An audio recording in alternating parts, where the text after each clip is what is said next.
नमस्कार। Stock market course for beginners के 5वें लेक्चर में आपका स्वागत है। पिछले लेक्चर में हमने देखा था कि जनरल कंसल्टेंसी अच्छा परफॉर्म कर रही थी और अपना एक्सपेंशन करने के लिए वो एक और फंडिंग उठाना चाहती थी। इस बार जनरल कंसल्टेंसी थोड़ी ज़्यादा फंडिंग उठाना चाहती थी, यानी 100 करोड़ के करीब। जैसे कि हमने देखा था कि जनरल कंसल्टेंसी ने अपनी पहली फंडिंग एंजल इन्वेस्टर से उठाई थी, तब उन्होंने 2 करोड़ की फंडिंग उठाई थी और अब कंपनी 100 करोड़ के करीब फंडिंग उठाना चाहती थी। पर जनरली एंजल इन्वेस्टर्स इतनी बड़ी फंडिंग प्रोवाइड नहीं करते हैं, इसलिए उन्होंने वीसी यानी वेंचर कैपिटल से फंडिंग उठाने का फैसला किया। तो फिर उन्होंने कुछ वेंचर कैपिटल्स को अप्रोच करना शुरू किया। कंपनी की अच्छी ग्रोथ के चलते उन्हें तुरंत वेंचर कैपिटल से फंडिंग मिल गई। तो इस तरह एबीसी पार्टनर्स इस वेंचर कैपिटल से उन्होंने 100 करोड़ की फंडिंग उठाई। इस फंडिंग राउंड के बाद कंपनी की ग्रोथ और तेजी से बढ़ने लगी। कंपनी अच्छा खासा रेवेन्यू और प्रॉफिट कमाने लगी।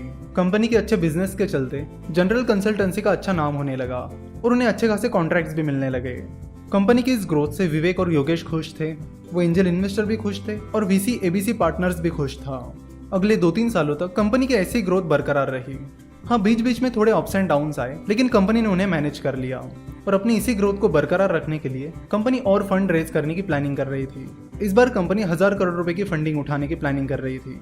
वही एबीसी पार्टनर्स, जिसने जनरल कंसल्टेंसी में 100 करोड़ रुपीज इन्वेस्ट किए थे, वो भी अब कंपनी से एग्जिट करना चाहते थे और अपना प्रॉफिट बुक करना चाहते थे। यानी कंपनी की इस अच्छी ग्रोथ के बाद वो अपना स्टेक बेच देना चाहते थे और प्रॉफिट बुक करना चाहते थे। जब किसी कंपनी को अच्छा खासा पैसा रेज करना होता है, साथ ही कंपनी के कुछ इन्वेस्टर्स को कंपनी से एग्जिट करनी होती है, तो आईपीओ सबसे बेस्ट ऑप्शन होता है। आईपीओ का मतलब है इनिशियल पब्लिक ऑफरिंग। यानी जनरल कंसल्टेंसी ने अब स्टॉक मार्केट के जरिए पैसा उठाने की प्लानिंग कर ली थी। तो आईपीओ को डिटेल में समझने से पहले हम समझते हैं कि एंजल इन्वेस्टिंग, वेंचर कैपिटल और स्टॉक मार्केट के बीच क्या डिफरेंसेस होते हैं। जब कोई कंपनी स्टॉक मार्केट के जरिए पैसा उठा लेती है, उसके बाद कोई भी उन कंपनीज के शेयर्स बड़े आसानी से खरीद सकते हैं और बेच भी सकते हैं। वही अगर आप एंजल इन्वेस्टर हो और किसी स्टार्टअप में इन्वेस्ट करने की प्लानिंग कर रहे हो, तो किसी स्टार्टअप के शेयर्स खरीदना या उन शेयर्स को बेचना आसान नहीं होता है। एंजल इन्वेस्टिंग में या तो कंपनी को एंजल इन्वेस्टर्स को अप्रोच करना होता है या फिर एंजल इन्वेस्टर को कंपनी को अप्रोच करना होता है। और मान लो किसी एंजल इन्वेस्टर ने किसी स्टार्टअप में इन्वेस्टमेंट कर ली है, तो उन शेयर्स को बेचना आसान नहीं होता है। आपको किसी और इन्वेस्टर्स को ढूंढना होता है। अगर कोई इन्वेस्टर उस कंपनी में इन्वेस्ट करने के लिए इंटरेस्टेड है, तो आप उसे अपने शेयर्स बेच सकते हो, या फिर आपको उस स्टार्टअप के आईपीओ तक का इंतजार भी करना पड़ सकता है। जनरली एंजल इन्वेस्टर्स और वेंचर कैपिटल जब उस कंपनी का आईपीओ आता है जिसमें उन्होंने इन्वेस्ट किया है, तब उस कंपनी से एग्जिट लेना प्रीफर करते हैं। जैसे कि अभी कुछ टाइम पहले हमने देखा कि उबर का आईपीओ आया था, जिसमें उबर के कई सारे इन्वेस्टर्स ने कंपनी से एग्जिट ले ली थी।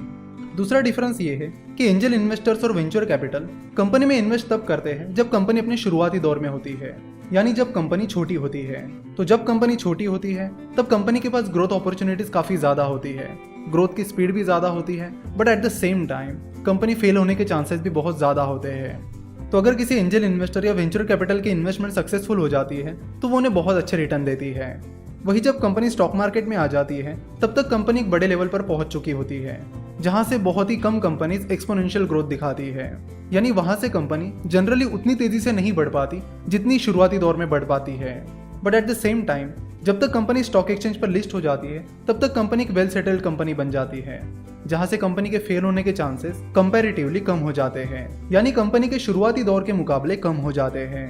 तो चाहे एंजल इन्वेस्टिंग हो, वेंचर कैपिटल फंडिंग हो या स्टॉक मार्केट हो, ये सारी इक्विटी फंडिंग के तरीके हैं। सो अगर आप एज एन एंजल इन्वेस्टर किसी स्टार्टअप में इन्वेस्ट करते हो या फिर स्टॉक मार्केट के जरिए किसी कंपनी के शेयर्स खरीदते हो, तो उसका मतलब है कि आप उस कंपनी को अपने पैसे देते हो और उसके बदले में कंपनी आपको कंपनी में भागीदारी देती है, यानी ओनरशिप देती है। तो यहाँ से आगे हम आईपीओ प्रोसेस को पूरी तरह से समझेंगे, साथ ही स्टॉक मार्केट को समझना यहाँ से हम शुरू कर देंगे। इसी स्टोरी को कंटिन्यू करके अगले लेक्चर में हम स्टॉक मार्केट के बारे में डिटेल में समझेंगे। देखिए, चाहे एंजल इन्वेस्टिंग हो, वेंचर कैपिटल हो या स्टॉक मार्केट हो, ये कोई उतनी भी कॉम्प्लेक्स चीज नहीं है जितनी आप समझते हो। तो स्टॉक मार्केट इन्वेस्टिंग को यहाँ से हम बड़ी ही आसान भाषा में समझेंगे।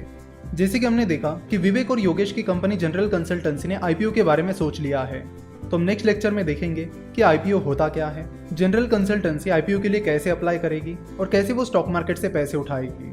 तो ये सारी प्रोसीजर हम नेक्स्ट लेक्चर में समझने वाले हैं। आशा करता हूँ कि आपने इस लेक्चर को एंजॉय किया होगा।